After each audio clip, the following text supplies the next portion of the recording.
কনকনে শীতের রাত, ইরাকের এক নিভৃত শহর মসুল। চারদিকে এমন এক নীরবতা যেন পুরো পৃথিবী শ্বাস আটকে দাঁড়িয়ে আছে। হিমেল বাতাস রাস্তা দিয়ে বয়ে যাচ্ছে মৃত্যুর মতো ঠান্ডা হয়ে। চাঁদটা মেঘে ঢেকে আছে, আলো নেই, উষ্ণতা নেই, শুধু অন্ধকার আর কুয়াশা। সেই অন্ধকার ভেদ করে ধীরে ধীরে হাঁটছে এক বৃদ্ধ মানুষ। কাঁধে পুরনো কাপড়ের থলে, গায়ে সাধারণ জুব্বা, মাথায় মলিন পাগড়ি। দেখতে খুব সাধারণ, কিন্তু তার ভেতরের প্রশান্তি যেন পুরো রাতটাকেই আলোকিত করে দিচ্ছে। তার নাম ইমাম আবদুল্লাহ ইবনে হামিদ রাহিমাহুল্লাহ। যুগের শ্রেষ্ঠ আলেমদের একজন, যাকে চেনে দুনিয়ার বহু মানুষ, কিন্তু আজ তিনি অচেনা, একাকী, নিঃসঙ্গ এক মুসাফির। তিনি নিজের পরিচয়ে গোপন রেখেছেন। ক্লান্ত শরীর, ভারী পা, তবুও চোখে আছে এক অদ্ভুত ধৈর্য, যেন তিনি জানেন এই সফরটা আল্লাহরই পরিকল্পনা। হাঁটতে হাঁটতে তিনি একটি পুরনো মসজিদে পৌঁছালেন। মসজিদটি জরাজীর্ণ, কিন্তু তার ভেতরে এক ধরনের শান্তি ছিল, যা দুনিয়ার কোনো প্রাসাদেও নেই। তিনি ভেতরে প্রবেশ করলেন।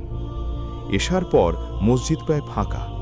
তিনি 2 রাকাত নামাজ পড়লেন, তারপর ক্লান্ত শরীরটা এক কোণে বসিয়ে চোখ বন্ধ করলেন। ঠিক তখনই একটি কঠোর কণ্ঠ ভেঙে দিল নীরবতা। এই মুরব্বি, এখানে কি করছেন? একজন মসজিদের খাদেম, হাতে লাঠি, মুখে বিরক্তি। ইমাম শান্তভাবে বললেন, আমি একজন মুসাফির, পথ হারিয়ে ক্লান্ত হয়ে পড়েছি। শুধু রাতটা এখানে থাকতে চাই, ফজরের সময় চলে যাব। কিন্তু লোকটি রেগে গিয়ে বলল, এটা থাকার জায়গা না, বেরোন এক্ষুনি। ইমাম মাথা নিচু করে বললেন, এই ঠান্ডায় আমার যাওয়ার জায়গা নেই, আল্লাহর ঘরেই একটু আশ্রয় চেয়েছিলাম। তবুও হৃদয় নরম হল না সেই মানুষের।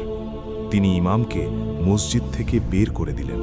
এই ঠান্ডায় আমার যাবার জায়গা নেই, আল্লাহর ঘরেই একটু আশ্রয় চেয়েছিলাম। তবুও হৃদয় নরম হলো না সেই মানুষের। তিনি ইমামকে মসজিদ থেকে বের করে দিলেন। ইমাম কিছু বললেন না। তিনি মসজিদের সিঁড়িতে বসলেন। ভাবলেন, হয়তো এটাই আল্লাহর সিদ্ধান্ত।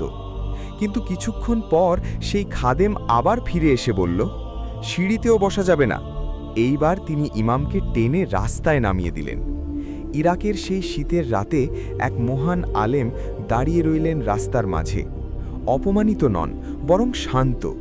তার মুখে কোনো অভিযোগ নেই, শুধু গভীর ধৈর্য।